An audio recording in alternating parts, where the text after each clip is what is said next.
Scientists discovered something Atlantis-like near Australia. There used to be an entire continent that's now underwater. Here's what happened to it. Around 70,000 years ago, during the last ice age, there was a huge landmass called Sahul. It was located in the southwestern Pacific Ocean. This ancient supercontinent connected what we now know as Australia, New Guinea, Tasmania, and the Aru Islands into one giant piece of land. Imagine lush tropical rainforests surrounded by beautiful mountains.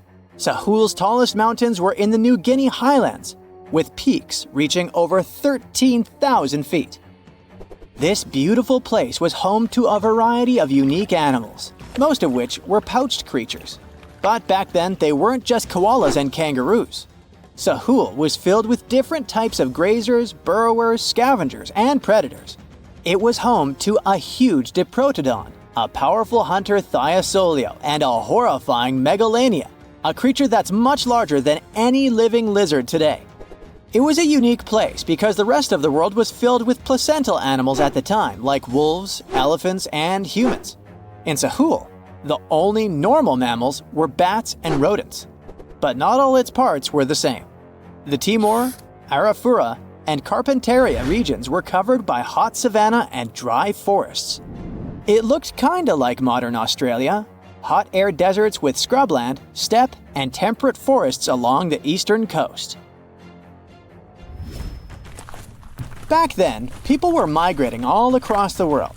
They made an incredible journey from Southeast Asia to Sahul and first arrived here from 60 to 45,000 years ago.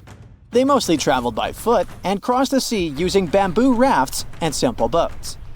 They came there from an ancient landmass called Sunda, which includes parts of Southeast Asia. They traveled across a series of islands known as Wallachia and eventually spread across Sahul.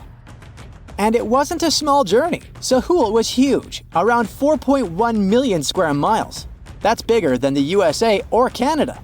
It stretched from the equator to around the southern part of New Zealand. So they arrived in what is now Australia and became Australia's first people. Scientists think that Sahul had a population of 500,000. We've discovered cave paintings that date back around 40,000 years. It's a hunting scene depicting an anoa, or miniature buffalo, facing figures of humans and animals.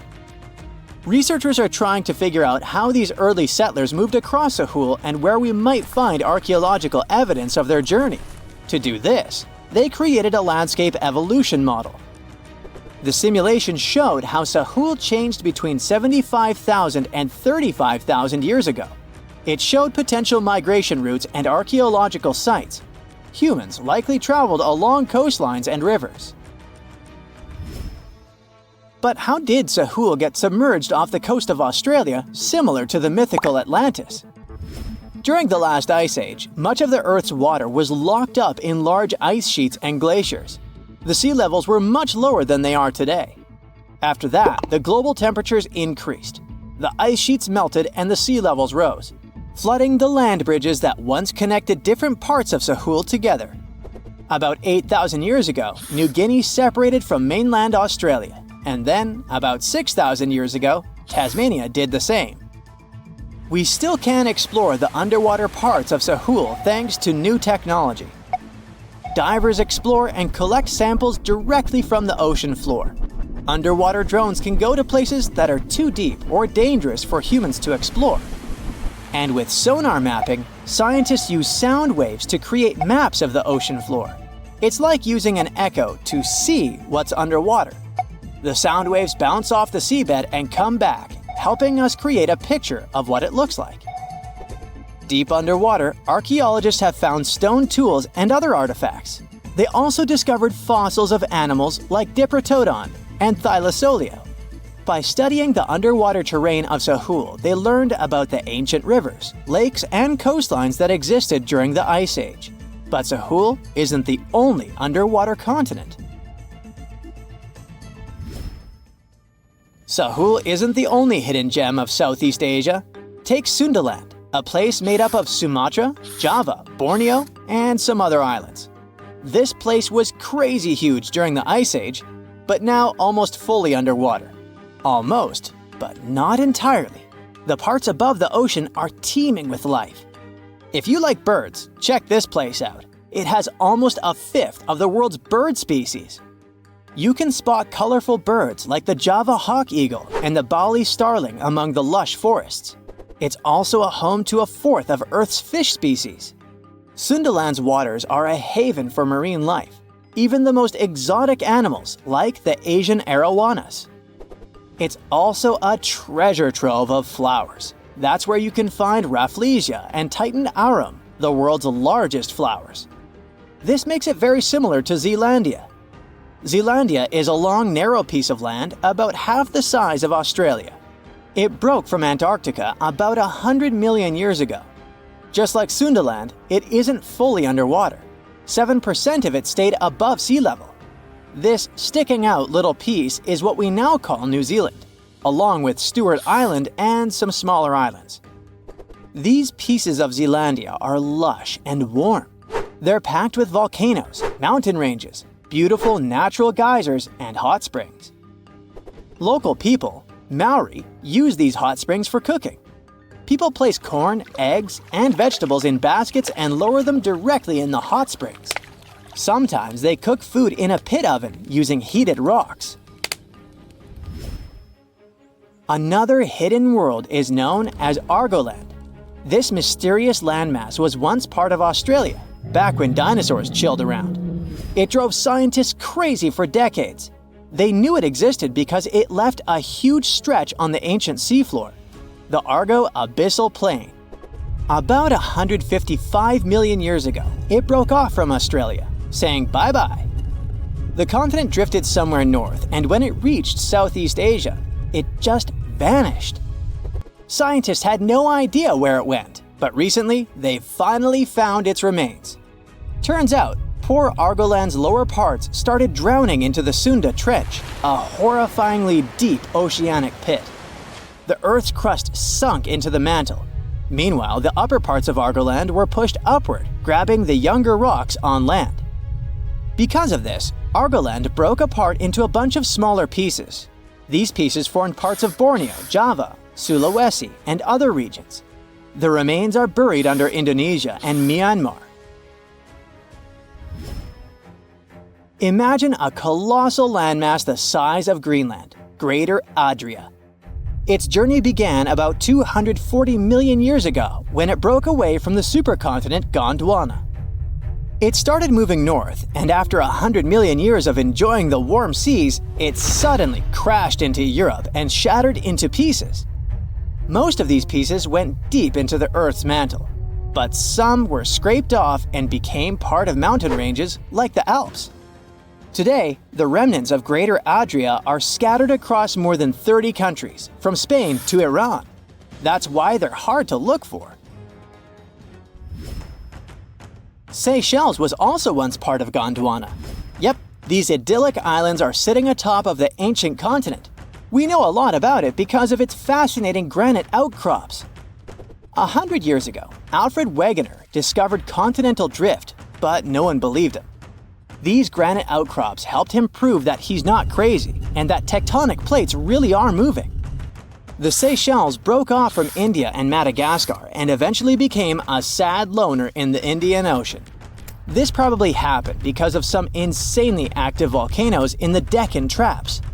But now, the islands are home to unique species both on land and in the coral reefs nearby. Mauritius broke off from India after the dinosaur wiping. Along its journey, it stretched into a long ribbon-like shape and also broke into pieces. Now it's all scattered beneath the Indian Ocean. Scientists stumbled upon this lost land by studying tiny ancient crystals called zircons. These zircons are like time capsules. They date back an astonishing 660 million to 2 billion years. That's even older than Mauritius itself. These ancient crystals hinted that there's another Atlantis somewhere nearby. Turns out there are hidden continents all around the world, and maybe we'll discover more of them in the future.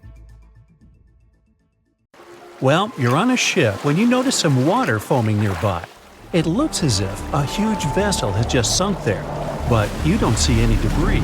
Steam is rising over the water and large bubbles appear on the surface. In a couple of minutes, you see a small piece of land appear right in front of your eyes. It's releasing flames and lava.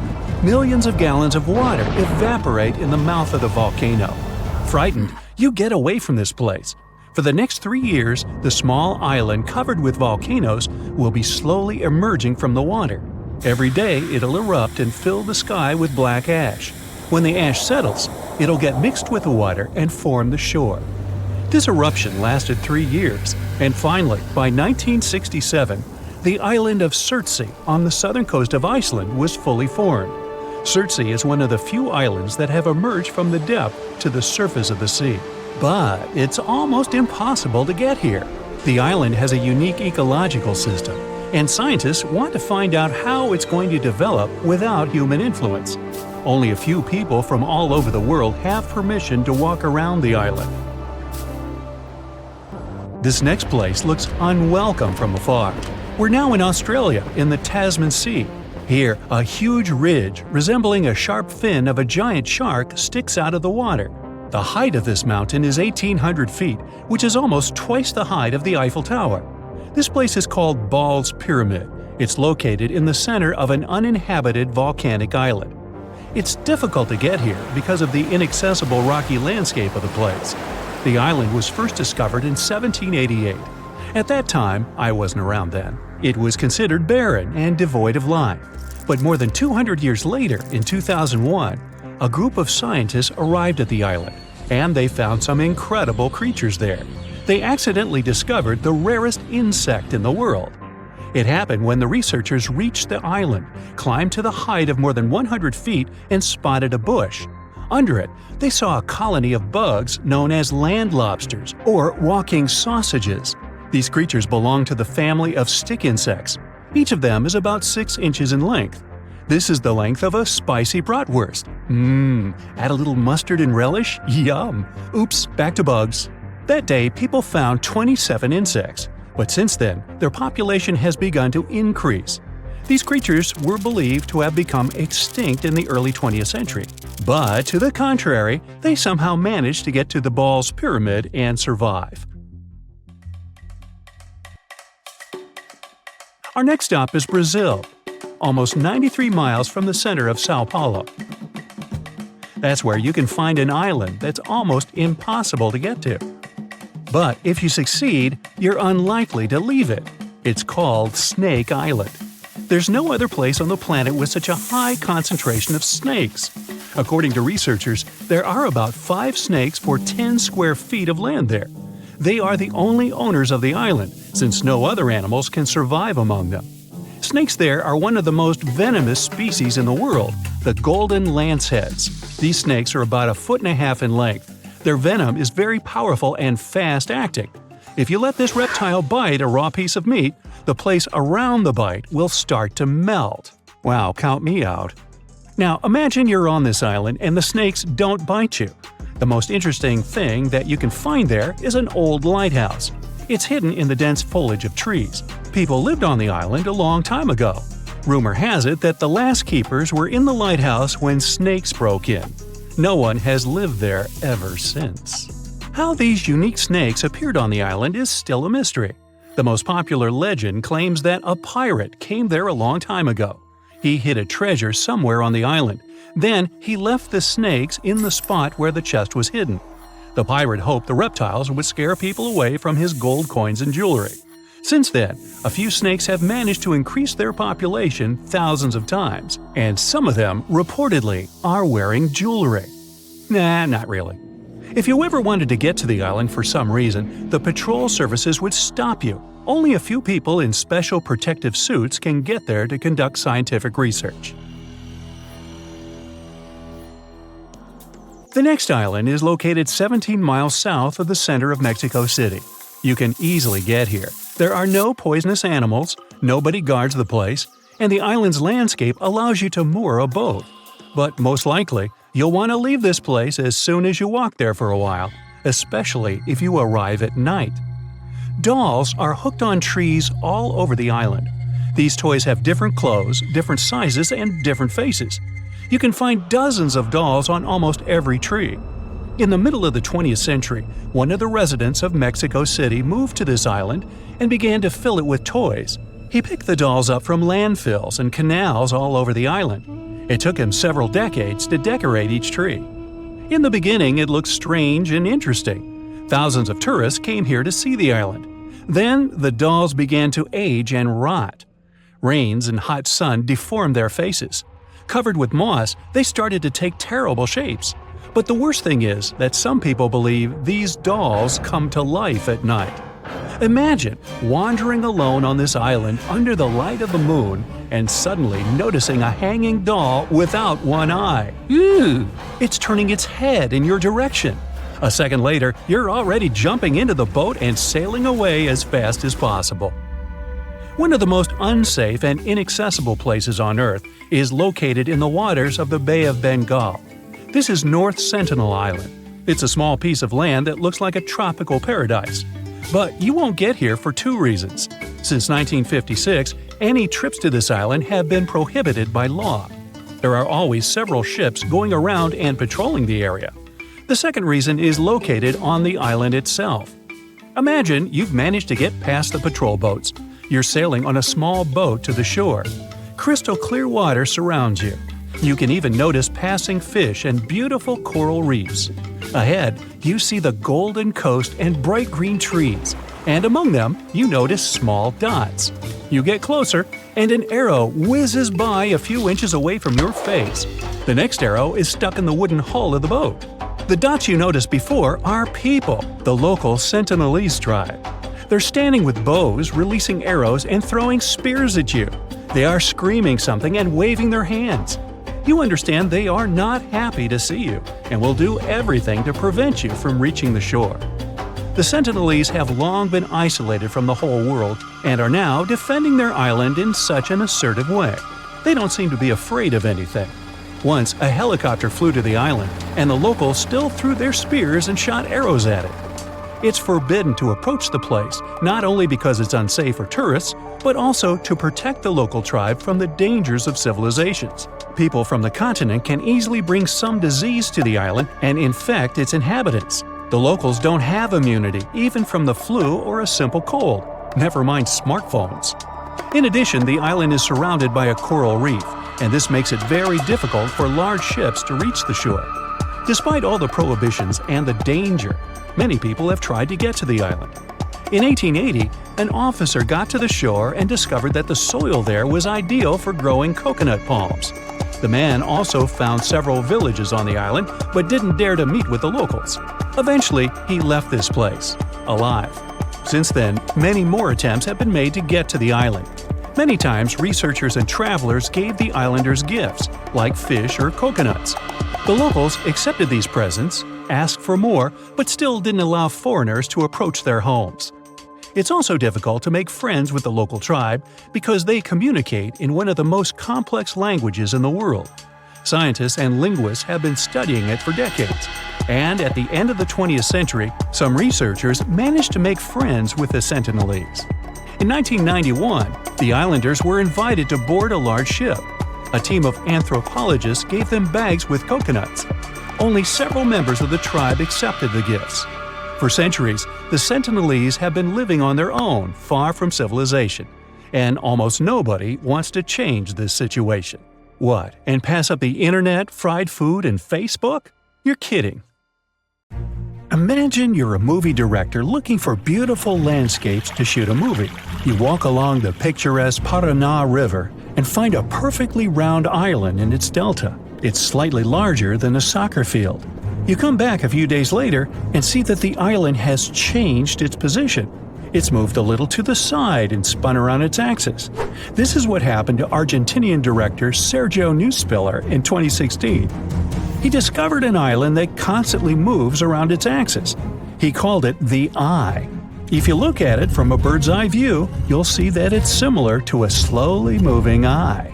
It's like nature itself is looking at you. The doctor forgot about his initial movie idea and decided to make a documentary about this island. You can find the Eye in the northeastern part of Argentina, or you can open Google Maps and type El Hoyo to see it. No one had known much about this place before the director found it. Perhaps there are many such moving islands on the planet. If you look at satellite images of this area, you can see other similar pieces of land inside lakes, but they're not so round and don't rotate. Surprisingly, scientists haven't yet solved the secret of the bizarre island. The most popular theory says that underground wells create strong water flows and change the current that pushes the island from side to side. When the eye collides with the ground, it bounces off like a ball, causing parts of its muddy shores to break off. But not everyone looks for a scientific explanation for this natural phenomenon. Some locals believe that the island is part of some kind of technology created by space civilizations. Ooh. Our next stop is the smallest island in the world. No one can even step on it because of its size. So, here's Vancouver Island in the Canadian province of British Columbia. Fairy Lake is located here. Look at the water. You may not notice the island at first. Technically, it's not even an island. It's just a piece of log sticking out of the water. This log is covered with moss and grass. But the most incredible thing is that a tiny Douglas fir grows on this piece of wood. The photo of this tree has won many awards and became famous worldwide. It shows how desperately nature can strive for survival. Every day, many tourists sail around this island and get inspiration from it. The next island looks ominous and lifeless. It's the perfect place to build a hut and write horror novels using an old typewriter. The place is called Ball's Pyramid. It's located in the waters of Australia in the Tasman Sea. You can see this colossal fin sticking out of the water from afar. This is a sharp stone ridge with a height of 1,800 feet, almost twice the size of the Eiffel Tower, in the center of an uninhabited volcanic island. It's dangerous to approach the place and step ashore because of its slippery stone surface. Scientists come here with special equipment and probably some good boots with traction. The purpose of their visits is a mystery that lies in the heart of the ridge. It was first discovered in 1788. The navigators who found it considered the island lifeless, and so it was believed for more than 200 years. But then, in 2001, people decided to examine the place again. A group of scientists arrived there and found one of the rarest insects in the world. At the height of more than 100 feet, a small bush grew. A colony of land lobsters, also called walking sausages, was hiding there. These are critters from the family of stick insects. They look pretty creepy, since each of them is about 6 inches in size, which is the average size of a sausage. The bodies of these six-paw beetles are covered with a hard brown shell. Scientists found 27 insects, and their population keeps growing. These creatures were considered extinct at the beginning of the 20th century. Scientists still don't know how these beetles got to this remote, harsh place and how they managed to survive there. The next unusual place is probably the most isolated and one of the most mysterious in the world. Welcome to Bouvet Island, located in the southern Atlantic Ocean, 1,600 miles from the coast of South Africa and 1,100 miles from Antarctica. It's possible to get there only if some big ship is passing by. An ordinary motorboat won't be able to reach this place because of the cold temperature and icebergs. The island is completely covered with ice and has a volcano crater in its center. You won't find anyone living there except penguins and seals. One French explorer discovered the island in 1739, but then its coordinates were lost. People found this place again only at the beginning of the 19th century. But people set foot on the shore of this island for the first time only in 1927. Then, closer to the 50s, they decided to build a weather station on it. Researchers came there and found something strange on the icy surface of the island. And it wasn't due to the penguins and seals. It was a lifeboat lying in a small lagoon among the seals. It was in good condition. Not far from the boat, they found oars and an empty copper container. Perhaps some ship went down nearby, and the survivors reached the island in this boat. But the researchers found no traces of people. Until now, this boat remains a big mystery. How about visiting an island that doesn't exist? It's in the South Pacific Ocean near Australia and New Caledonia. It's called Sandy Island.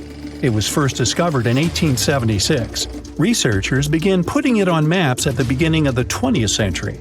But when people arrived at the specified coordinates, they found no island. So by 1970, people had removed it from all the maps released at that time.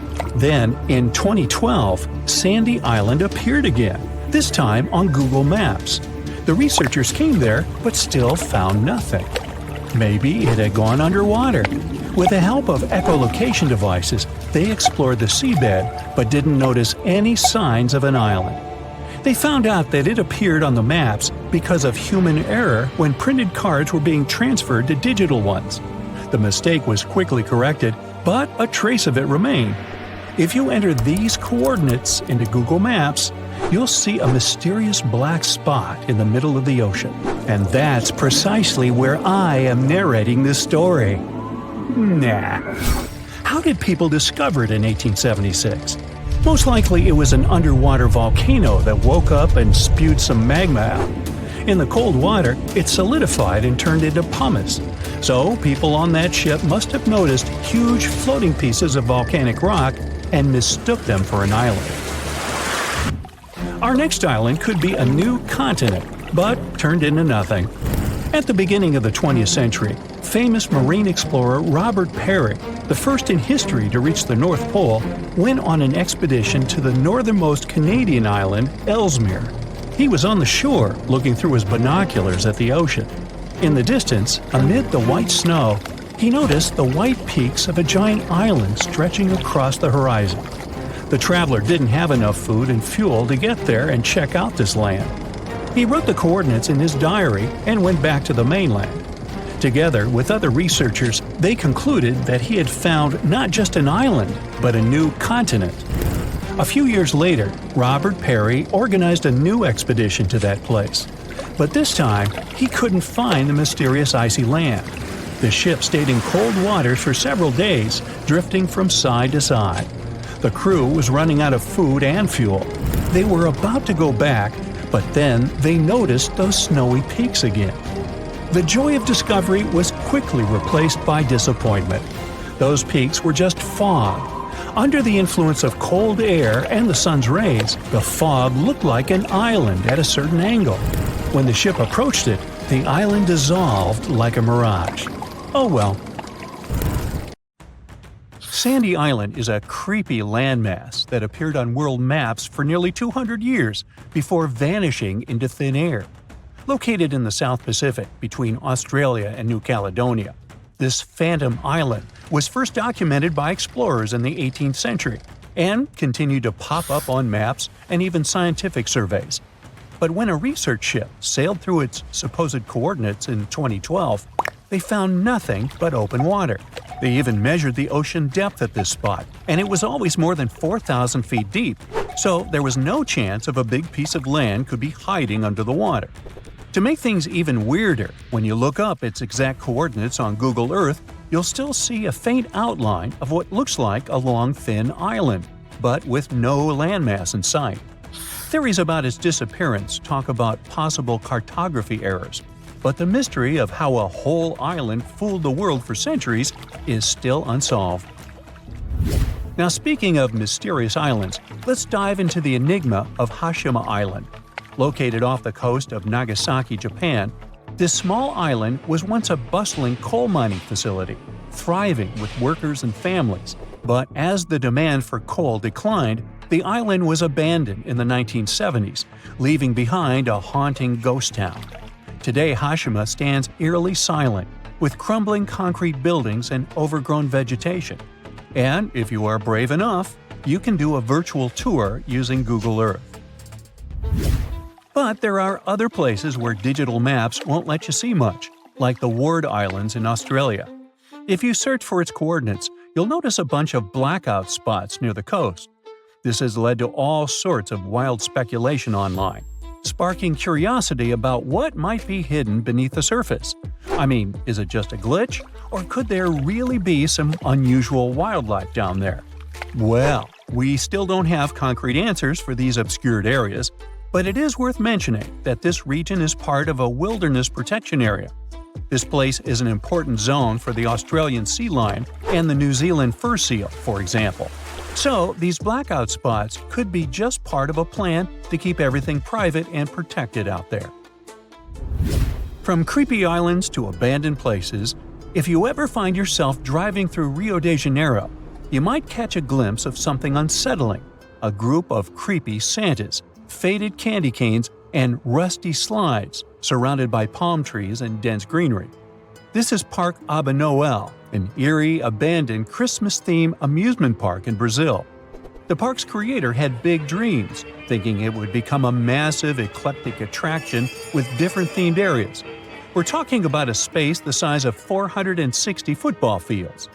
Work started in 2000, but the place shut down a few years later after the creator tragically passed away in a car accident just meters from the park's entrance. Today, the attractions are slowly being taken over by rust. This totally feels like something out of a sci-fi movie, but those multicolored rings are actually right here on Earth, in Yellowstone National Park to be exact. At 370 feet in diameter, it is the largest hot spring in the United States and the third largest in the world. When you see it from above, the different colors come from various types of bacteria that act like real-life thermographic filters. Each type of bacteria thrives at different temperatures, and their colors reflect the heat levels in different parts of the spring. Our next stop is in Italy, where you can find the Villa de Vecchi, also known as the Red House or the Ghost Mansion. For every ghost mansion, there's an urban legend behind it. Now, while nothing we're about to say is confirmed, the tale is still pretty interesting and downright bizarre. Built in the mid-19th century by Count Felix de Vecchi, this once grand summer residence quickly became the site of tragedy. The Count's wife passed away under mysterious circumstances, and his daughter disappeared, never to be seen again. Devastated, the Count is said to have spent his remaining days searching for answers. Over the years, the mansion fell into ruin, with local legends adding to its haunted reputation. Some claim to hear strange noises or see ghostly figures, while others whisper about unusual rituals that might have taken place there. Though crumbling and overgrown, Villa de Vecchi remains popular for those intrigued by its eerie history. While we've explored eerie and abandoned human-made structures, let's take a look at a place where nature's forces left their own massive mark: the Meteor Crater in Arizona. The site was formed in an instant about 50,000 years ago, when a large iron-nickel meteorite slammed into Earth. Measuring just under a mile wide and 560 feet deep, the crater is one of the best-preserved impact sites in the world. Standing at its edge, you can almost picture the incredible force of the impact, wiping out everything around it. Today, the meteor crater is a fascinating geological landmark, drawing in scientists and curious visitors. From a Google Earth point of view, this area in Niger looks creepy, and what seems to be clusters of glass domes dotting the landscape, almost like an interplanetary colony. But in reality, it's kind of an illusion. Those domes are actually small semicircular pits, and they're part of the Just Dig It project. Can you dig it? These pits, known as water buns or earth smiles, are dug to capture rainwater and restore dry, degraded land. It's a simple but genius method that helps bring life back to areas suffering from desertification. By trapping water, these buns allow vegetation to grow again, cooling the land and reviving ecosystems. Now, you have probably heard of the famous Nasca lines in Peru, right? We're talking about those massive ancient geoglyphs carved into the desert, which have shapes like a spider, a monkey, and a hummingbird. Well, recently, something similar popped up, and it's got the internet buzzing. This new figure, located at the top of a mountain, looks a lot like a wild boar. While it's super cool to find a potential new geoglyph, the lack of solid info and the not-so-sharp edges make us think it's just a natural formation. It's still pretty intriguing, though. But if you head down south to Chile, that's where you'll actually find a real geoglyph. We're talking about the Atacama Giant, which is around 390 feet tall. What looks like a funny drawing seems to represent some sort of spiritual figure or deity. There's no solid proof of what it actually means, but experts believe this design might have worked as an early astronomical calendar. The points on the top and sides of the head are said to indicate the seasons based on how they align with the moon. Meanwhile, you might also find some mysterious shipwrecks while exploring Google Earth, like the MV Plassey in Ireland. This ship met its tragic fate back in 1960, when a heavy storm and strong winds blew it ashore at Finnis Rock, tearing a hole in the vessel's bottom. Water started rushing in from underneath. After some shouting and running in all directions, the crew managed to get out of the ship. Today, the vessel's remains are still at Finnis Rock and have become a popular attraction. You can still see its hull, which keeps falling apart over time, making the whole scene even creepier. And we've also got something interesting involving the Titanic. Now, it's true that the ship is really 13,000 feet underwater, so you actually can't see it with satellite cameras. But if you type these coordinates into Google Earth, you'll find the spot of the Titanic accident. It's not that creepy of a place. I mean, it's really just a huge expanse of blue. But still, it's pretty interesting to get the big picture of how they seem so far from everything on that tragic night when the ship went down.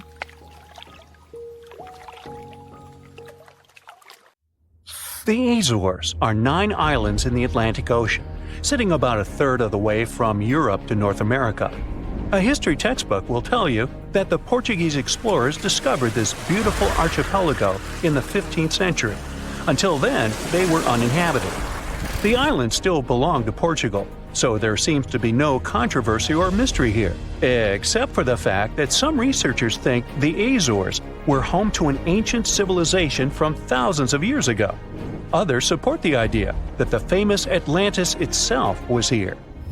In 2010, archaeologists announced that they found some structures on the islands which looked like they were from the Stone Age. If that's true, it would mean that there was a civilization back then which was advanced enough to travel this far and settle on the remote islands.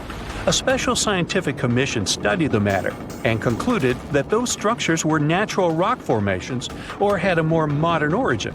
So the first settlers were supposed to have been the Portuguese. It didn't stop some enthusiastic scientists from further research. They analyzed the DNA of mice from the Azores and found that it had the same genetic characteristics as house mice from Northern Europe. The little rodents couldn't have sailed this far without humans, so it looks like the first people had arrived at the Azores before the Portuguese. And the plot thickens. Dr. Felix Rodriguez, who works at the University of the Azores, is determined to find out exactly when it happened. He's studying the megalithic structures found in the Azores. Similar structures found in Western Europe and the Mediterranean date back to the Neolithic age. According to Dr. Rodriguez, the oldest findings are from 4,200 years ago. It's not clear when civilizations left them. The professor identified 7 megalithic structures in one complex as dolmens for the deceased. The cavities are all cylindrical in shape and definitely don't look like a natural formation.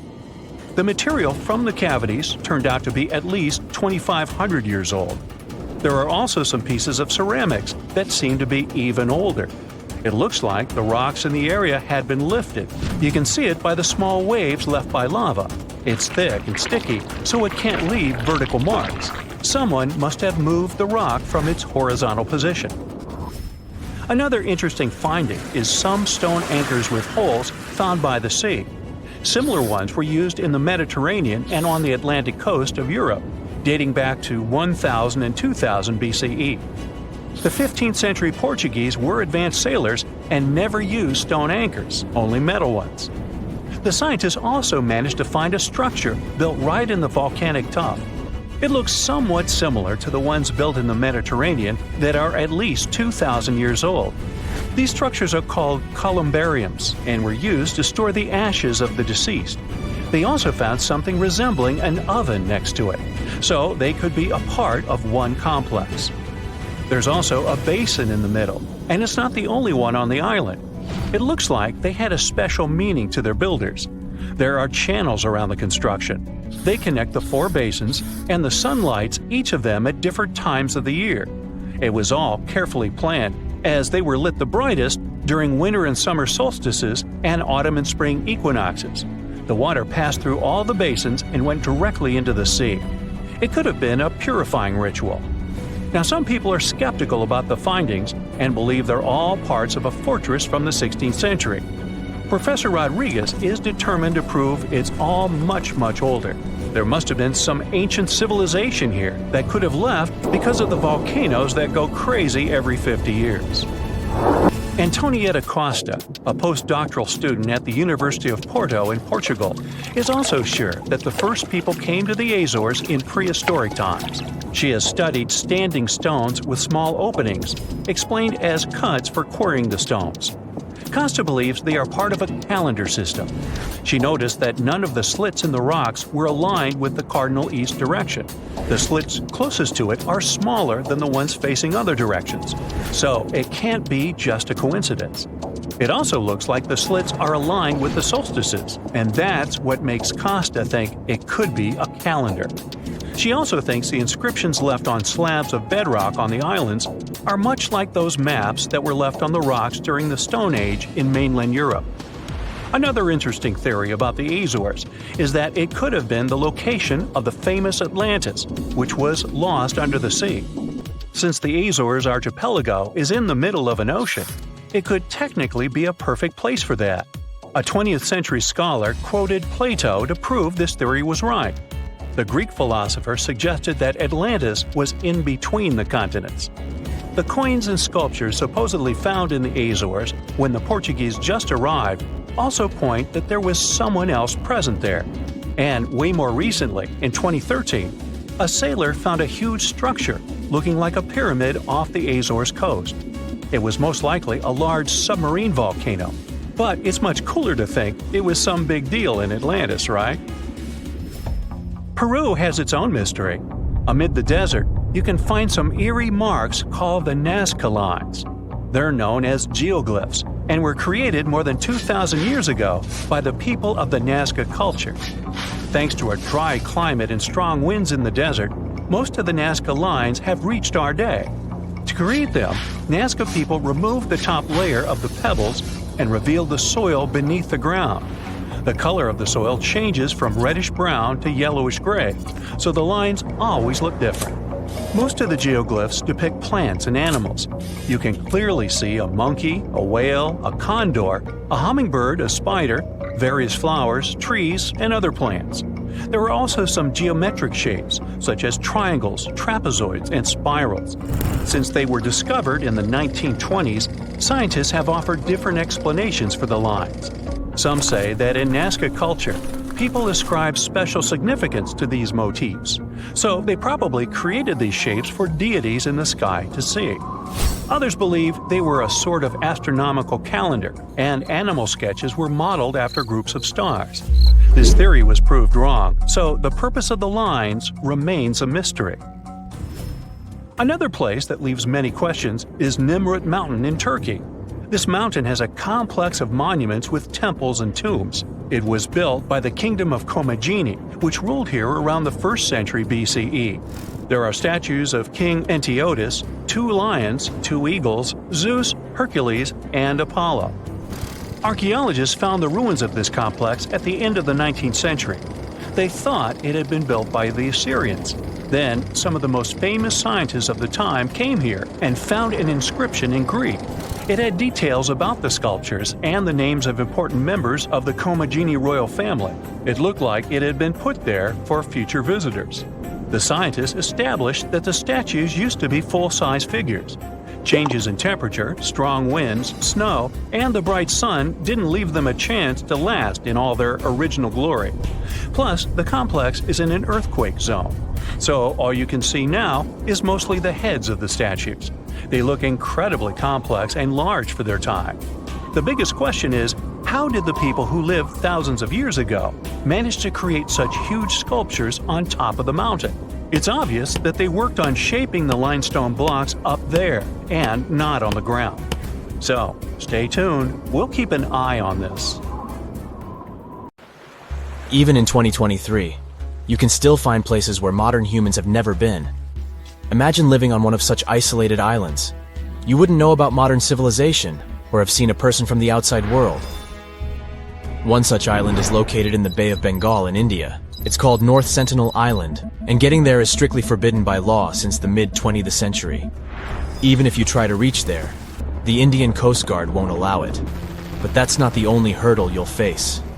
Say you have decided to reach this island in a small boat. The water is crystal clear, and you can see all sorts of fish swimming around as well as some gorgeous coral reefs. And then you see the island in the distance. It looks like a dream come true. But before you can even think about getting any closer, you notice some dots on the shore. Suddenly, something whizzes past you and lands in the water. Wait a minute, is that an arrow? Yep, and the next one hits the side of your boat. Looks like someone on the island really doesn't want visitors. Turns out the dots on the shore are people, the local Sentinelles tribe, armed with spears and bows. They start shouting something at you in a language you can't understand, but their gestures imply that you should leave immediately. If that wasn't clear enough, they throw spears and shoot arrows at you. Yeah, that's definitely a clue you're not welcome here. It's not just you they're aggressive towards, though. They're known for guarding their island fiercely and don't want anyone else to come in. Even helicopters can be attacked when they fly too close. That's why the authorities have made it illegal to visit the island. It's not just to keep tourists safe, but also to protect the islanders themselves. The Sentinelles people have lived in isolation for thousands of years, and they have no immunity to modern diseases. Even a simple cold could wipe them out. Despite the risks, some people have tried to make contact with the Sentinelles tribe. They want to befriend them and learn about their way of life. And in some cases, they have succeeded, but it's definitely not recommended. You never know how the locals will react. Interestingly, North Sentinel Island was visited by an officer named Maurice Vidal Portman in 1880. He found that the island was surrounded by coral reefs and limestone, and had fertile soil perfect for growing coconut palms. He spotted several villages on the island, but didn't approach the locals or explore the island further. Maybe he sensed that it was best to leave this paradise alone. In the past, researchers have attempted to establish friendly relationships with them by offering them fish as gifts, which the locals accepted, but still refused to allow any visitors to approach their home. Despite their complicated language, modern people were able to communicate with the islanders over several decades, and in 1991, one of the locals approached the boat that was carrying the gifts for the tribe and accepted them. In the same year, a group of locals even boarded the boat and took a bag of coconuts brought to them by a team of anthropologists. This was one of the last positive interactions with the tribe, as India's government has prohibited any interaction with the Sentinelles for their safety.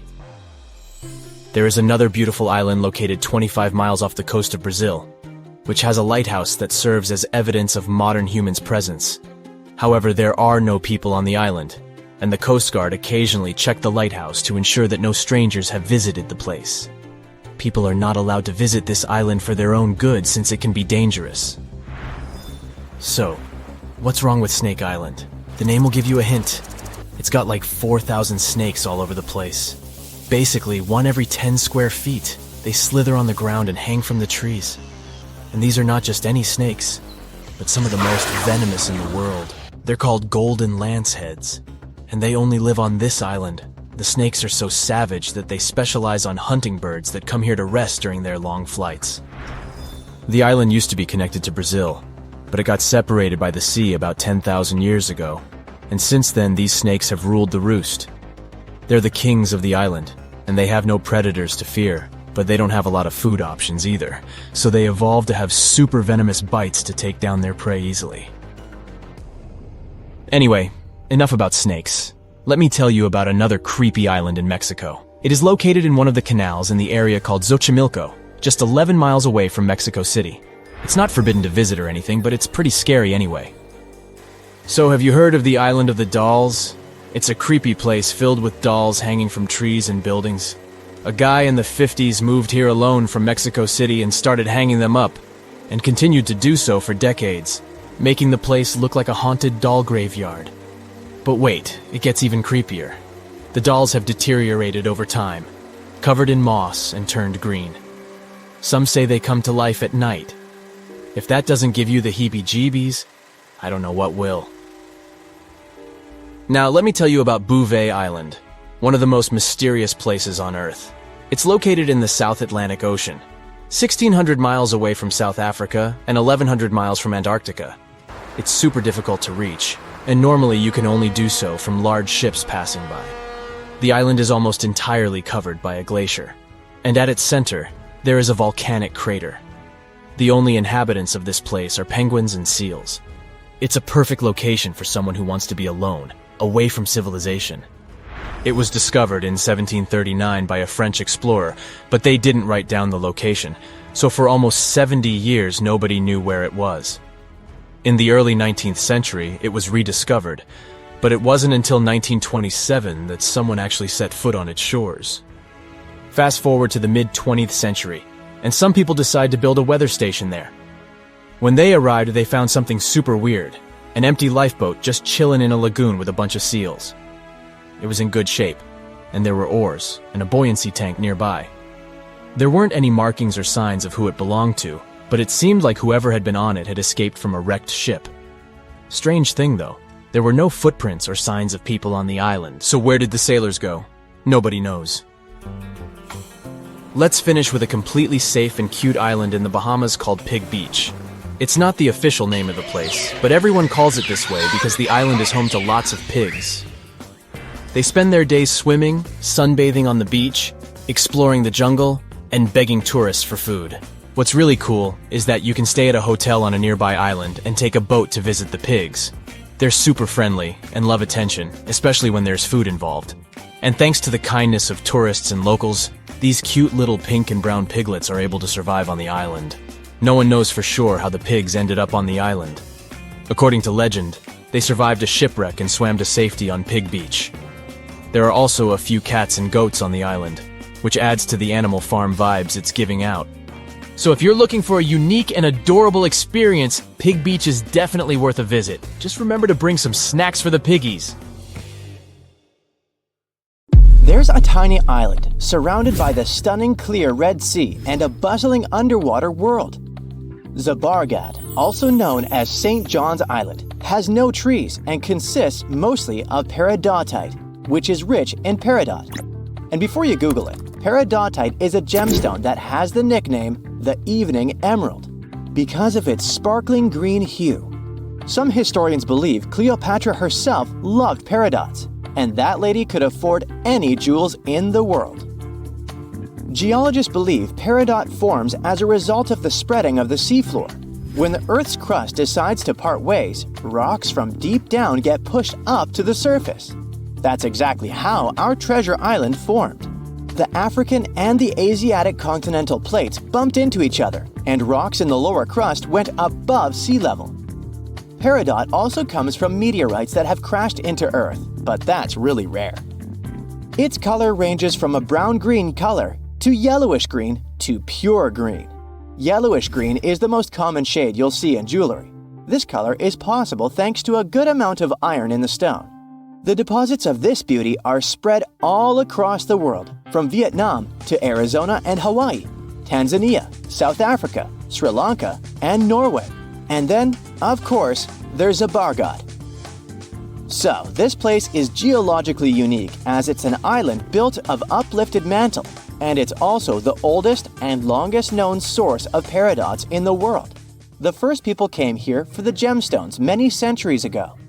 Famous Roman philosopher Pliny the Elder mentioned in his writings that pirates had discovered Zabargad's treasures in the year 500 before the current era. The beautiful green rocks made their way to Queen Bernice of the Roman Empire. They came from the ancient trading port Berenike on the edge of Egypt's eastern desert. When the city fell in the 6th century, all work stopped, and the island with all its treasures stood alone for hundreds of years. In the 19th century, British explorers found the beautiful green island in the Red Sea and figured out it was the one described by Pliny the Elder a long time ago. Turkey did some mining here in the 20th century.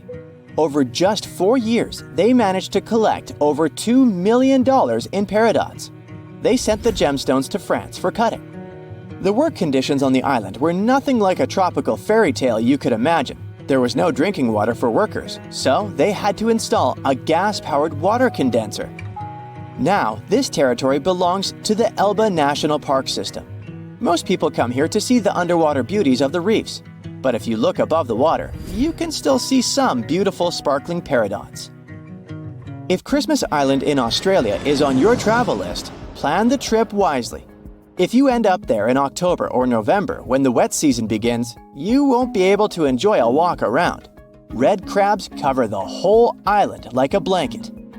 And it's not one of those fluffy blankets you want to wrap yourself into. Over 100 million crabs are on a mission to reach the shore alive, marking a crucial phase in their life cycle.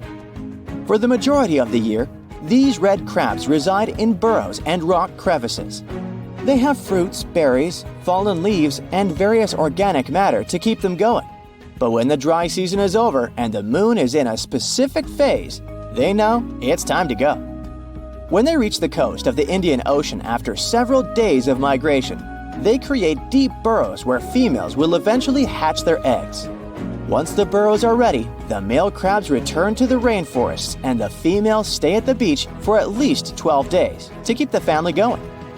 The new parents are so smart, they follow the moon to pick the perfect moment with a milder tide to carry their eggs to the water. Once they hatch, the crabs bring their new family members back inland. There, they wait for the rainy season again to keep the circle of life going. To safeguard this magic, authorities close road in areas where crab migration takes place. Japan has a brand new addition to its archipelago. The world's newest landmass literally popped up in November 2023. This unnamed island is just over 300 feet in diameter. It's made of pumice and tuff left by an undersea volcano that kicked off its eruptions in October. The volcanic hustle has quieted down since then, and the waves are eroding chunks of the newly found land.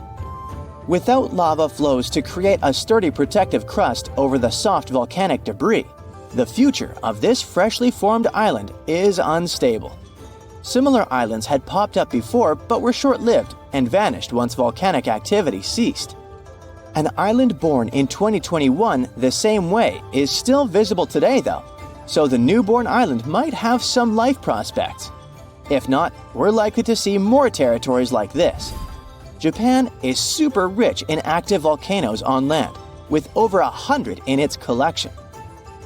If you make friends with the Uros people living in the Lake Titicaca area and ask them for their address to send a postcard, they will have a hard time answering. Their ancestors from more than 500 years ago came up with a brilliant invention to protect themselves from the Incas. They built islands from totora roots and reeds that could be moved away from danger deep into the lake. Totora plants help the local community a lot since it's water-resistant and is used for all sorts of things, from building boats to roofs and mattresses. The islets are even edible, and the flowers of the plant they're made of are used for tea. So there are around 120 islets still preserved, and over 1,000 people can live on them. From 2 to 6 families share one islet home. Since there's no need to run away from the Incas anymore, they need to make sure the islets stay in one place. Every 15 to 20 days, the reeds forming the islets decay and need to be replaced. To prevent constant drifting, locals use eucalyptus rods as anchors, firmly securing the islets. Despite their small size, these islets have 2 spoken languages. The residents craft their fabric and create stunning outfits. Solar panels provide sufficient power for them to have light and even TVs. The main islet has a radio station, and the locals have embraced tourism. You can make a reservation online and experience the floating life yourself. Some islands pop out of nowhere, and others disappear without a trace. One of the most famous so-called phantom islands is High Brazil off the coast of Ireland. Before you ask, no, it doesn't have anything to do with Brazil. High is a variation of I, which means island, and Brazil comes from the root bres, meaning mighty, great, beautiful in Irish, and it gave the name to one of the local deities. This tiny mist-covered island was first mapped in 1325, but later attempts to pinpoint its exact location didn't come to one result. So, legend has it that the island appears only once in 7 years, and even those who claim to have seen it say they had just sailed right through it without bumping into any land. Captain John Nisbet shared the story of how he had not only spotted High Brazil, but got stranded on it with his crew. According to him, the island boasted a castle and was mostly uninhabited. There was even an encounter with an ancient grave gentleman who shared the island's ancient history over a lavish feast. In the late 15th century, a series of expeditions set sail from Bristol to find the famous island. All attempts failed, and High Brazil disappeared from the maps in 1865. We might never find out if it was there in the first place, but it's a beautiful story anyway. It's 2010. You're in the Japanese waters of the Pacific Ocean, about 745 miles south of Tokyo and very close to the island of Iwo Jima. The sky is clear. There are almost no waves. A heavy, low rumble comes from somewhere deep under the sea. It scares away all the flying gulls. And then it gets quiet. Too quiet. It seems that even light waves don't dare to make a sound. Suddenly, a small bubble rises to the surface of the water. Then, thousands of air bubbles start moving up, one after another. The water begins to boil and heat up. Its temperature is so high that you can cook eggs or pasta in here. The boiling area grows to the size of a stadium. A huge amount of steam is released into the air. You can see an outline of some huge object through the boiling water. Then, everything stops. The water cools. The amount of bubbles goes down, and the surface of the ocean becomes calm again. That year, an underwater volcano erupted at that specific location. Fortunately, it didn't bring any serious consequences. In August 2021, the eruption repeated. But this time, everything wasn't limited to the bubbling water. The Japanese Coast Guard reported strong volcanic activity in the region. Hot steam and gases came out of the water and rose into the air to a height of 10 miles, which is about twice the height of Mount Everest. The huge awakened volcano began to slowly lift to the surface. If you took a helicopter ride above this place, you'd see more and more land coming out of the water. This is not just a volcano, it's a whole island in the shape of a horseshoe. And this is just the beginning. Seismologists say this island is the tip of a huge volcano. It fills the sky with smoke and ash. The air temperature is rising. Scientists continue to monitor the situation. They believe the volcano can completely get out of the water. Nobody knows what consequences this may have. This isn't the first island that has appeared in the waters of Japan. Underwater volcanoes have erupted several times over the past century. One of the most surprising cases occurred in 2013. That year, a small piece of land was formed next to the already existing island.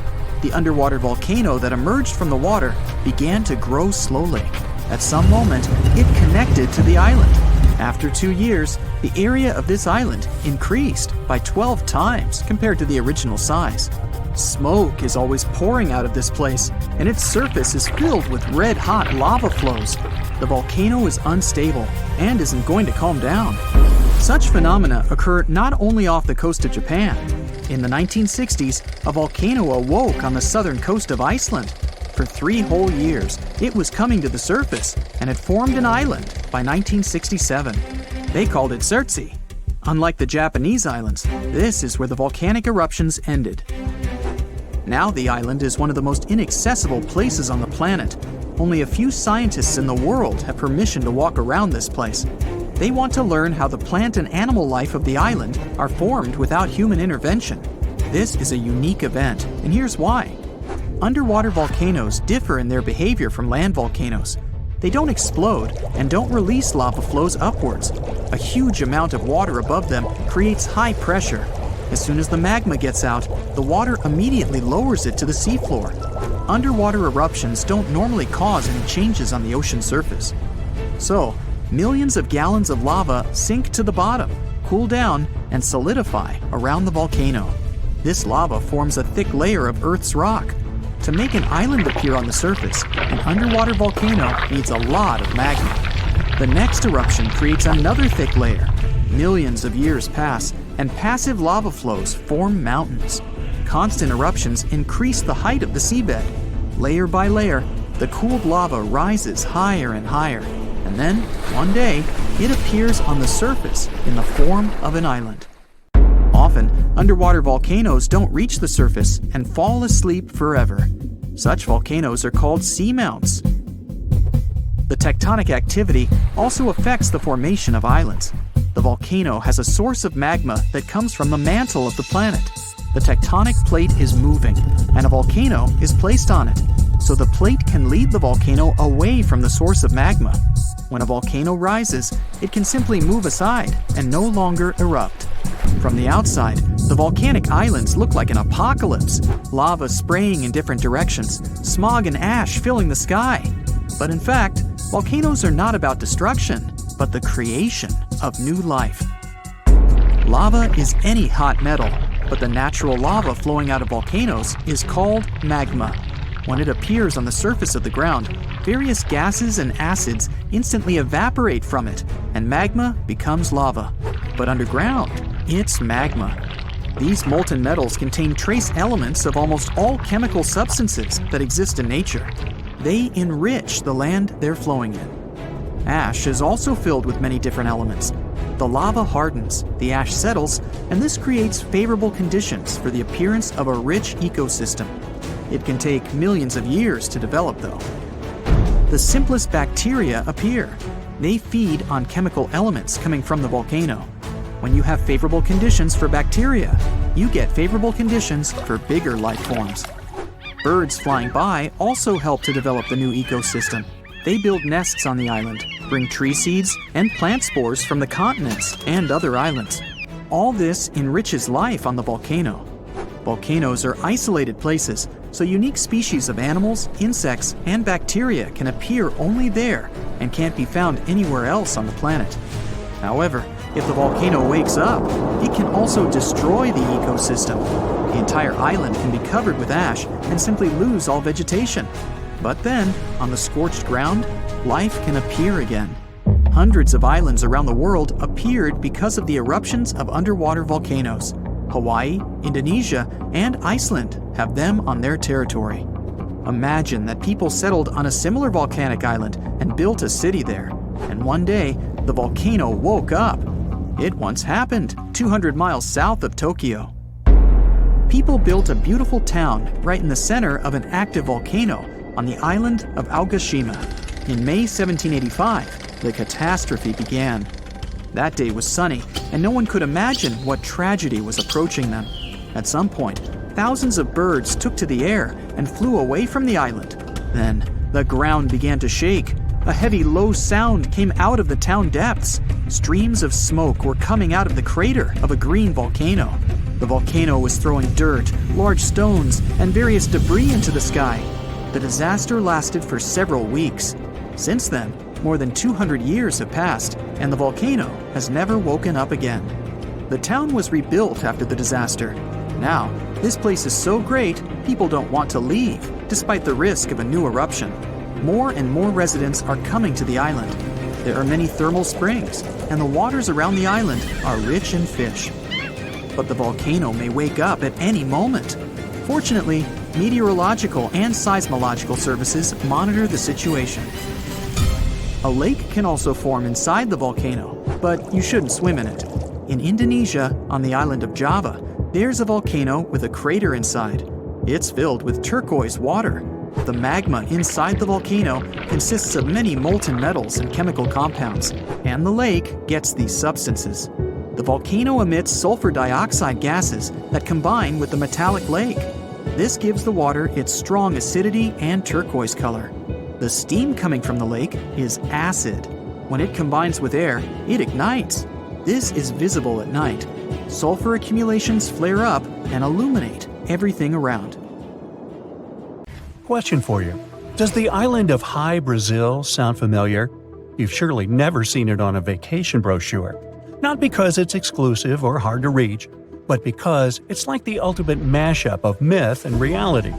Some people believe it's just a figment of imagination, while others swear they've seen it with their own two eyes. According to historians, the island of High Brazil has been noted in both travelers' records and ancient Irish legends. It makes this location an Irish version of Atlantis, although it's known by several other names too. The island takes its most famous name from Precaution, an important figure in Celtic folklore. It's also been spotted on maps dating back to 1325. One cartographer, for example, placed it west of Ireland, while subsequent sailing charts have shown it more specifically southwest of Galway Bay. Now, here's where things get even weirder. Two people have claimed to have found the island on their separate voyages. They returned home with almost identical descriptions of High Brazil, which they dubbed the Promised Land. A Catalan map from around 1480 also places the island in the southwest of Ireland, confirming a similar location for this mythical place. Now, here's the craziest part of all. High Brazil is said to appear on maps as a perfect circle with a semicircular channel through the center. Two explorers claim they separately walked the shore of the island to determine where it ended, but they never found it. Most likely, looking at those drawings, even if the island ever existed at one point, they were just walking in circles. One of the most famous visits to High Brazil was in 1674 by a British captain named John Nesbitt of Killybegs. He and his crew were in familiar waters west of Ireland when the fog suddenly appeared in their path. When it lifted, they found themselves dangerously close to rocks. The ship anchored nearby, and 4 crew members rowed ashore to visit High Brazil. They spent a whole day there, and even came back with silver and gold given to them by an old man who they claimed lived there. Legend has it that another sighting of this mythical place was several years later, when a fellow claimed to have met an old man who had been there himself. Could he be the same old man from the previous story? Now, this old man remembered spending a couple of days chilling on High Brazil and even seeing on the horizon some familiar places from the west coast of Ireland while walking on its shores. Another man went on a trip in 1872 to find this mysterious island, and he swore he had seen it too. It was right there in front of him. But then, as quick as a wink, it vanished into thin air. Was this island ever real? That's up for debate. We can't deny, though, that there are so many stories and legends about this place that it's hard not to be curious. We've only recently figured out that this next island doesn't exist. Does Sandy Island ring any bells? It's been causing quite a stir since 2012, when it was discovered that the island, which was previously featured on maps, including Google Earth, was just a figment of our collective imagination. People had been searching for this phantom island for years. It was recorded at one point by a British ship way back in 1876, and even appeared on a British map in 1908. Though numerous expeditions had failed to find the island, it remained on some maps until it was finally removed. But how did we finally figure out that Sandy Island was just a myth? Well, a group of scientists from the University of Sydney decided to take matters into their own hands and visually confirm the island's existence. Maybe even take a photo or two while they were there, right? But when they arrived at the supposed location, they found the ocean sitting there all by itself with no piece of land in sight. Most likely the crew of the British ship may have just mistaken a pumice raft for an island. Pumice rafts are floating rocks that form from volcanic activity and are known to float past the area where Sandy Island was supposed to be. Let's move on to this next story about another fictitious island. A tale about a fellow named Robert Perry. You see, back in the day, Perry was trying to gather some money to fund his much-wanted Arctic expedition. So, what does he do? Well, he decides to create a whole new island out of thin air. Talk about creative marketing, or a scam, take your pick. Perry called this mythical island Crockerland, after his pal George Crocker, who had given him some money for one of his previous expeditions. Perry claimed to have discovered this island during his 1906 trip to the Arctic, but it was all a big fib to try and get more investments from his buddy. Perry even went so far as to write a book about his fake discovery called Nearest the Pole. Surprisingly, people did fall for it. Other explorers even started searching for the fictitious island. Despite it never existing at all, Crockerland appeared on maps created between 1910 and 1913. It was even referred to as a whole continent in some circles. People were so intrigued, they even named it the Lost Atlantis of the North. Eventually, Perry's little scheme was uncovered, and the truth about Crockerland was revealed. This next mysterious island also seems to enjoy playing hide-and-seek with its visitors. Back in 1821, a man claimed he stumbled upon an island close to Antarctica and decided to give it a special name, Emerald Island, after his ship. But this island seems to have a bit of a quirky personality, as it likes to disappear whenever it feels like it, leaving explorers scratching their heads and wondering if they're losing their marbles. Some people claim they've seen the island with their very own eyes, while others say it's nothing but a myth. Some say it moves around like a sneaky ninja, which is why it's so hard to find. Recollections may vary, sure, but here's where things start to get fishy though. Even those who claim to have seen Emerald Island can't seem to agree on what it looks like. Some tell stories about a towering mountain with cliffs, while others insist it's a lush green forest with rolling hills. One captain even claimed it was small and rocky, with no place to land. Despite all the confusion, there have been a couple of interesting incidents around the supposed location of the island. In 1894, a Norwegian expedition to the South Pole thought they had finally found the elusive island, only to realize it was just an iceberg. In 1949, the crew of a ship from New Zealand got excited when they spotted what they thought was Emerald Island, but it turned out to be a group of clouds hanging out on the water. This next island was supposedly found by a certain Captain Daniel Doherty. He claimed to have stumbled upon an island far south in the Pacific Ocean during a trip from New Zealand to Canada in 1841. He named it Doherty Island, after himself, of course. Several other sailors also claimed to have seen the island, confirming its existence. However, one Captain Scott couldn't find it when he passed by its supposed location in 1904. Did it magically disappear? The icing on the cake came on August 11, 1931, when an Australian newspaper reported that a joint British, Australian, and New Zealand expedition sailing to Antarctica passed by the supposed location of Doherty's Island and couldn't find it. The commanding officer of the ship noted the details of the incident, stating that the vessel passed directly above where the island was said to be. The weather was clear, and there was no island within a considerable radius, so it couldn't have been hiding anywhere else. And, just like that, Doherty Island was removed from British maps in 1937 as if it never existed. Hey, sometime, remind me to tell you the story of Brightside Island, a fanciful place located smack dab in the Internet Ocean.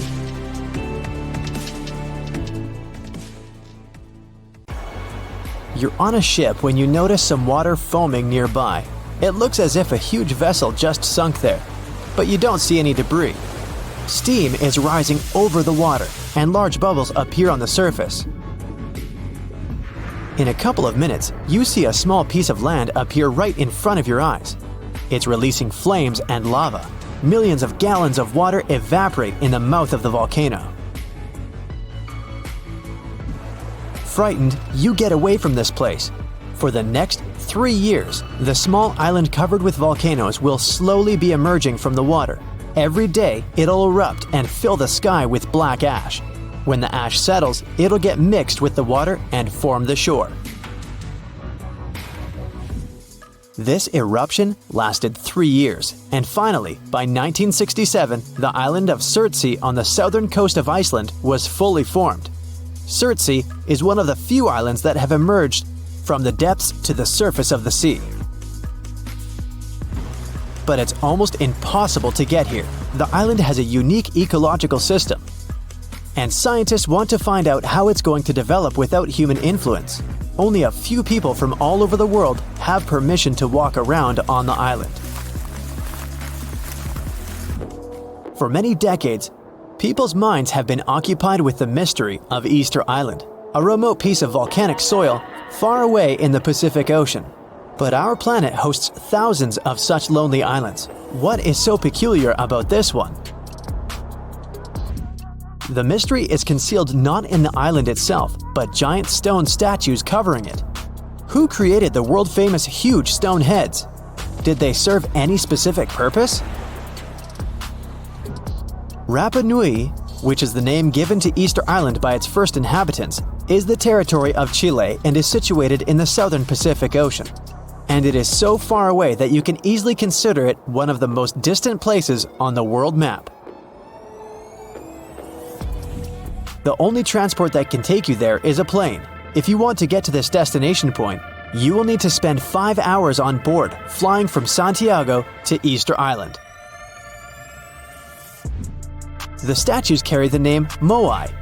They started to be carved at some point between the 13th and 15th centuries. Rapa Nui statues are easily recognized thanks to their peculiar faces.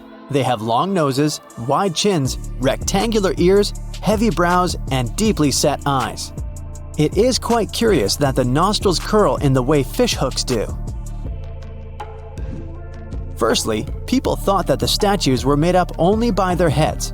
But surprisingly, it turned out that there are full bodies that are attached to the heads. It was discovered during excavations in May 2012. The bodies were just hidden underground. Still, the heads of the statues, visible from the first site, make up 3/8 of each statue's size. As for the arms, they were carved against the bodies, resting in different positions. Most statues, 834 out of 887, were carved from the material called tuff, which is, in fact, compressed volcanic ash. Curiously, all the statues except one faced inland. It means their backs are turned to the ocean. Perhaps the reason for that was the belief that the statues were the protectors of the villagers. That's why they overlooked the settlement. The only statues not fitting into this pattern can be found at Ahu Akivi, a sacred place for the people of Rapa Nui. People keep wondering how the statues of such a huge weight have been distributed all around the island. What's more, in 1722, visitors found a small local population between 1,500 and 3,000 people. How could it correlate with the hundreds of statues on the island? The mystery surrounding the way Rapa Nui people could move the statues challenged the researchers, not letting them back off. In the 1980s, some of them decided to recreate a statue and check the possibility of moving it around. Several decades passed, and another group of American scientists proved that the islanders could tie ropes encircling the huge statues and move them with a walking motion. They backed up their theory with practice, moving a full-size replica using this method. Actually, their idea can explain why Rapa Nui folklore states that the statues were walking with the help of magic. It explains the way the statues were transported to their designated places. Our next stop is Brazil, far from the center of Sao Paulo. That's where you can find an island that's almost impossible to get to, but if you succeed, you're unlikely to leave it. It's called Snake Island.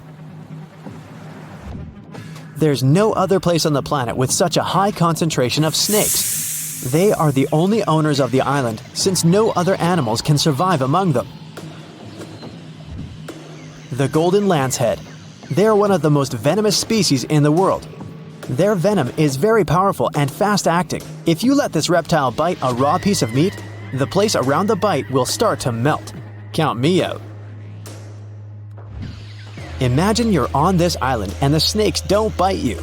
The most interesting thing you can find there is an old lighthouse. It's hidden in the dense foliage of trees. People lived on the island a long time ago. Rumor has it that the last keepers were in the lighthouse when the snakes broke in. No one has lived there ever since. How these unique snakes appeared on the island is still a mystery. The most popular legend claims that a pirate came there a long time ago. He hid a treasure somewhere on the island. Then, he left the snakes in the spot where the chest was hidden. The pirate hoped the reptiles would scare people away from his gold coins and jewelry. Since then, a few snakes have managed to increase their population thousands of times. And some of them, reportedly, are wearing jewelry. No, not really. Even if you wanted to get to the island for some reason, the patrol services would stop you. Only a few people in special protective suits can get there to conduct scientific research. Susie gets here on a small boat. As soon as she steps on the ground, she turns on the live broadcast on her phone. She records dolls hanging on trees all over the island. They have different clothes, different sizes, and faces. There are about a dozen creepy toys on every tree. Rain and hot sun deform the toys' faces. They are covered with moss and greenery and have taken eerily scary forms. There are rumors they come to life at night. Wanna check? One of the subscribers writes, "No problem," Susie agrees. The sun is going down below the horizon. Darkness falls on the forest. Susie is wandering among the trees. The moon lights her way. She makes a fire to get warm. At this moment, she hears a strange sound. She notices some movement out of the corner of her eye. The phone turns off. Susie looks up and sees one of the dolls, lit up by the flames, is turning its head in her direction. Susie screams and runs away from this place. Of course, the doll didn't move. You can notice a little bird sitting behind the toy's head. A few days later, Susie found out that one of the Mexico City locals had moved to the island in the 50s and filled it with toys. He collected dolls from landfills and canals around the island. He spent several days decorating every tree. In the beginning, it looked strange and exciting for tourists. Then, as the dolls began to age and rot, this place became more attractive for people. There are several legends about the reasons for his obsession. Okay, Susie's had enough of these mysteries and creepy places. Now she wants to admire something majestic that was created by nature. She arrives in California's Sequoia National Park, where the most giant trees in the world grow. She's looking with an open mouth at the biggest tree in the world, a giant sequoia. Its name is General Sherman, and it's about 2,000 years old. The volume of this tree is almost half the size of an Olympic swimming pool. Despite its age, it's not the oldest one. There are redwoods in the park that appeared 3,000 years ago. And the tallest tree in the world grows here, in California. It's a redwood that belongs to the sequoia family. It's called Hyperion.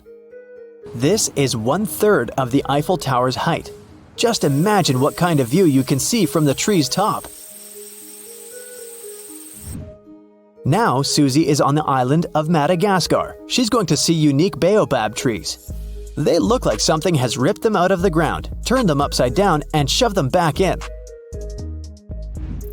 Baobabs are some of the most beautiful trees in the world. Most of them are here in the Alley of Baobabs, but you can also find them in Australia and South Africa.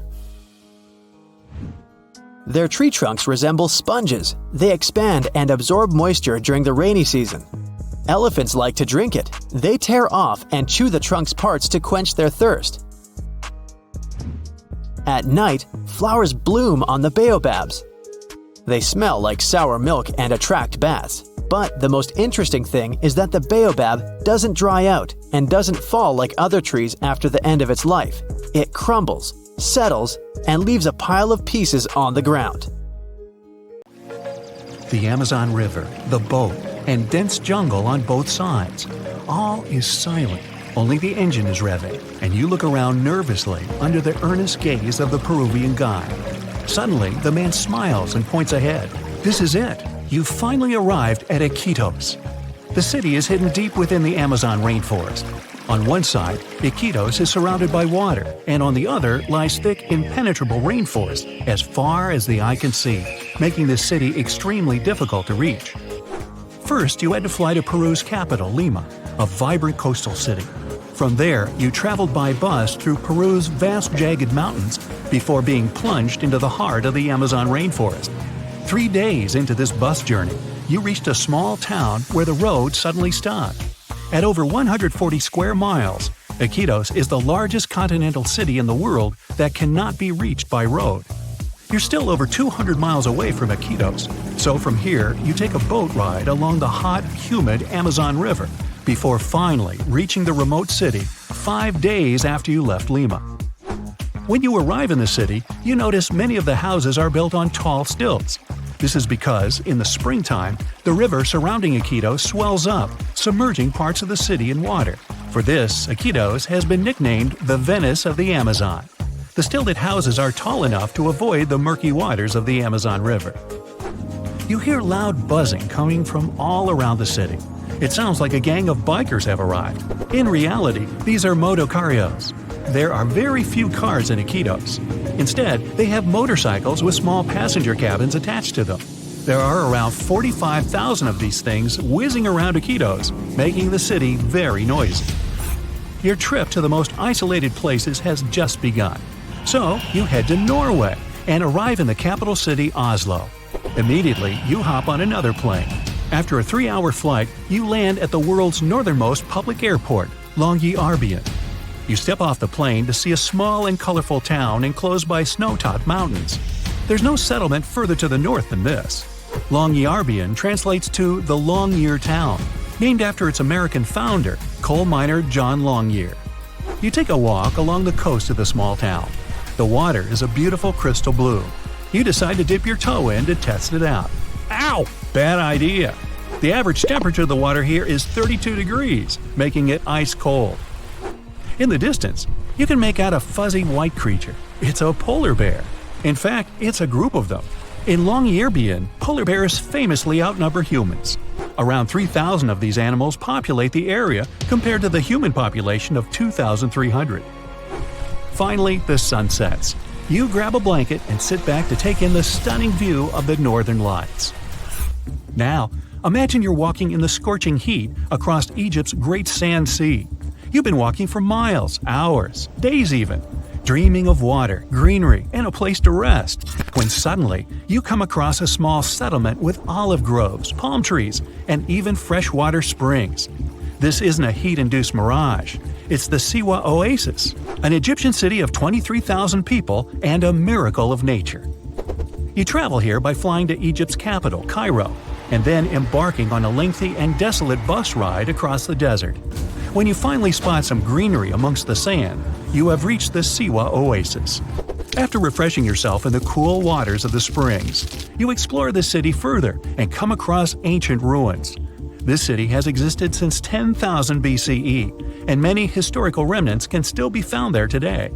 Amongst these ruins, you notice there are newer buildings. These are where the modern-day Siwi people live. You spend some time with the Siwi, a friendly and unique community of Egyptians. They tell you all about their city. The Siwa Oasis is located in the middle of the Sahara Desert, and due to its harsh climate, it's one of the most remote cities in the world. You notice how dry the air is and how scorching the sun feels. Reaching highs of 118 degrees Fahrenheit, this heat makes the Siwa Oasis a difficult place to live. It's time to travel to a more balanced climate. You head northeast and arrive in Russia's capital, Moscow. From there, you take a flight east again, traveling further and further across Russia until you're closer to Alaska than to Moscow. You've reached the city of Petropavlovsk, which translates to City of Peter and Paul. The first thing you see are giant mountains surrounding the city, cutting it off from the rest of the world. These mountains are in fact volcanoes. In this far eastern part of Russia, there are more than 300 volcanoes, including 29 active ones. These volcanoes stop any roads from reaching Petropavlovsk. The city depends on flights and boats to import supplies. You turn away from the volcanoes to stare out at the blue, shimmering ocean. The water looks nice, so you head down to the beach where a crowd of sea lions are sunbathing along the sand. Petropavlovsk is home to incredibly diverse wildlife. Just off the shore, you can see a whale fin poking out of the water. You explore the city's diverse landscape. You go to one of the city's ski resorts and spend the day on the slopes. Then you hike up a rocky path to the base of one of the city's many volcanoes. Finally, it's time to relax on a boat tour around the island to see the city's famous Three Brothers rock formation. Feeling inspired, you travel to another volcanic land, Chile's Easter Island. The island doesn't have a harbor and only one airline flies to the remote land, so you travel an entire day to Santiago, Chile.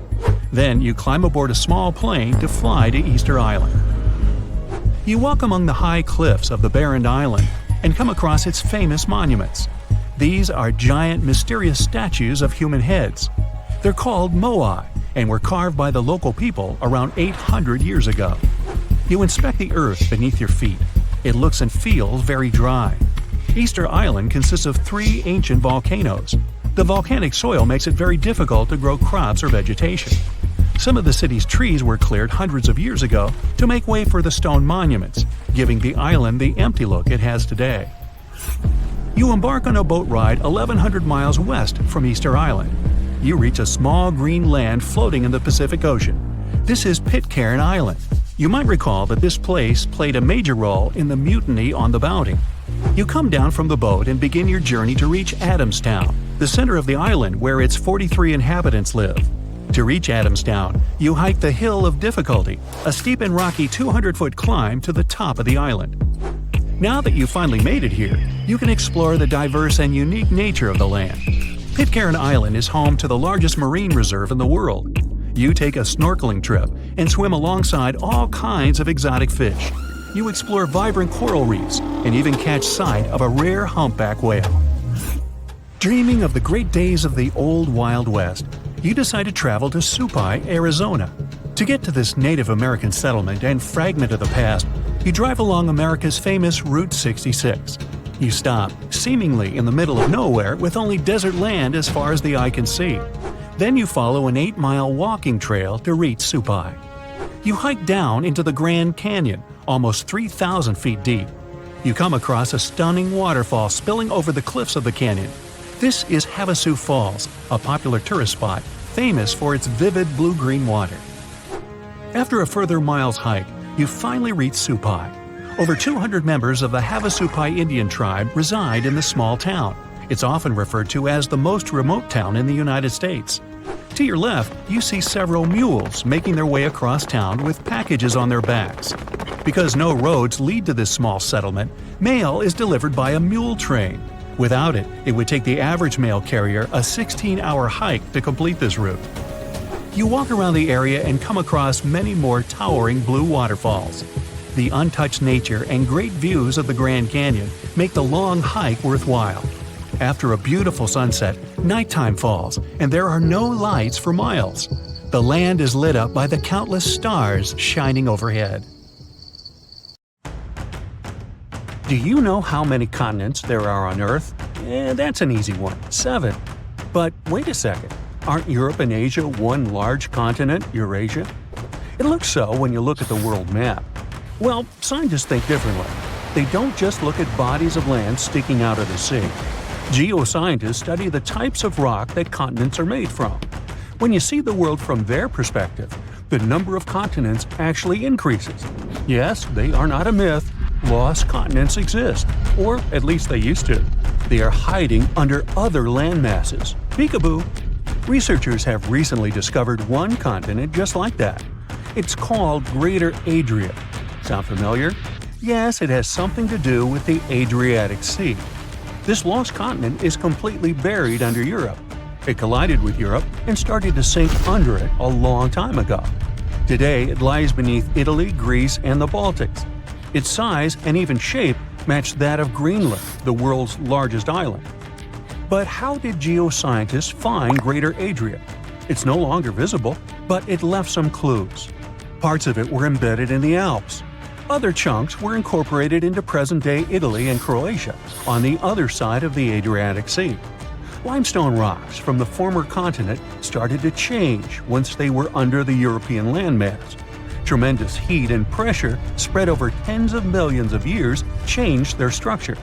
Out goes the limestone, in comes the marble. All the Greek and Roman temples you admired on your summer vacation were constructed using this marble. It was sort of a going-away gift from a long-lost continent. Greater Adria camouflaged itself well for thousands of years, but other lost continents were hiding in plain sight. Have you heard of Earth's 8th continent, Zealandia? Probably not, because it sits under the surface of the Pacific Ocean. 95% of Zealandia is now underwater. Can you guess where exactly? Its name is a good hint – under New Zealand. If you open Google Maps, you can see its outline. Look for a lighter shade of blue in the ocean. It should stretch from New Caledonia to New Zealand. This bump in the ocean floor used to be above sea level. It was about 2/3 of Australia and more than twice the landmass of Greater Adria in size. We can spot Zealandia today because it hasn't sunk too low, and that's the best way to discover other lost continents. Imagine the Earth without the oceans. The bottom of the sea isn't flat. There are mountains and trenches. You could put Mount Everest in the deepest of them. and there would still be 7,000 feet between it and sea level. This trench got so deep because of a geological process called subduction. The Pacific Plate got under the Philippine Plate. Earth's crust is made out of those plates that float in a sea of molten rock. Then they bump into each other, one goes down while the other one rises. That's how Greater Adria ended up under the European continent. Our planet is constantly on the go. We don't notice this process because it happens deep beneath our feet. 120 million years ago, Australia and Antarctica were a single piece of land. Yep, the coldest and one of the hottest places on Earth were once the same territory. Antarctica said goodbye to Australia, but it didn't leave empty-handed. Today, there is an oceanic plateau in the Indian Ocean. The word plateau comes from French, and it means elevated flatland. And the name of this land sounds like the title of a Hollywood movie, Broken Ridge. Long ago, it was connected to another lost continent. Scientists believe that it made a land bridge between India and Antarctica. What was this land like? The answer possibly lies in a tiny archipelago in the southern Indian Ocean. These islands are all that is left of an ancient landmass. They have a cold climate. The islands feature glaciers because they're so close to Antarctica. But in the past, the climate must have been temperate with plenty of rainfall. The animals and plants would have been similar to those that we find in tropical regions today. The Lost Continent's landscape probably resembled that of New Zealand. Now, while we're in the area, can you guess which continent the island state of Madagascar once belonged to? If you guessed Africa, sorry, you were wrong. Hey, don't feel bad. Look up and to the right of the map. The correct answer is India. Some 120 million years ago, I wasn't around then, India separated from the African continent and went northeast. Madagascar wasn't quick enough and ended up as an island off the southeast coast of Africa. But there is evidence of an even greater landmass, the lost continent of Mauritius. Scientists found traces of the ancient landmass under the island of Mauritius. Today, it's a tourist hotspot, but millions of years ago, it was a real hotspot, volcanoes and all. That's how scientists were able to retrace the steps of Mauritius. They found a mineral that exists in rocks which lava spews out after an eruption. The long-lost land once covered the area from Mauritius to the west coast of India. Imagine if that land existed today. It would form a great mix of Indian and African cultures. The local dishes would definitely be spicy. Now, speaking of spicy, have you had Indonesian food recently? Just 50,000 years ago, Southeast Asia looked much different. There was no Sumatra, Borneo, Java, or even Australia. Just Sunda and Sahul, two continental masses that were divided by a deep water trench. You had the extension of mainland Southeast Asia on one side and the Greater Australia on the other. Back then, Bali stood at the southernmost tip of Asia. Biologists were among the first scientists to notice the split. Species developed differently on Sunda and Sahul. That's why Australia has unique animals, such as the kangaroo, wombat, and platypus. And did you know that a giant kangaroo once roamed the island of New Guinea? That's because, up until the end of the last age, there was a land bridge to Australia. Today, the two islands are separated by the Torres Strait, but it's quite shallow, less than 65 feet. It's a reminder that this was once a single landmass called Sahul. Another ocean strait that isn't too deep separates Asia from North America. The Bering Strait sits today in the place of Beringia. This ancient landmass wasn't that big. It stretched 1,000 miles from north to south. That's just a third of the driving distance from Los Angeles to New York. Beringia was important for another reason. During the Ice Ages, it connected the whole world. Water levels were 300 feet lower than they are today. If they went even lower, you could walk from the Cape of Good Hope in Africa all the way to Cape Horn in South America. Talk about the ultimate backpacking route. Today, you can hop on an airplane and fly to pretty much any place on the globe. The world has never seemed smaller, has it? Well, it has. Some 300 to 200 million years ago, we were all one world, literally. Pangea was a supercontinent that included all of the continents. Its name is in Greek, and it simply means all Earth. But Pangea started to crack up. The biggest gap formed between the Americas on one side and Europe and Africa on the other. Seawater soon started pouring in, and that's how we got the Atlantic Ocean. This process is by no means over. While you are watching this video, North America is drifting further and further away from Europe at the rate of 1 inch per year. Doesn't seem much when compared to the average human lifespan, but in the end, all the continents will reconnect with each other, forming a supercontinent. And it wouldn't be the first time in Earth history that this happens. Honestly, I'm not going to wait around for that.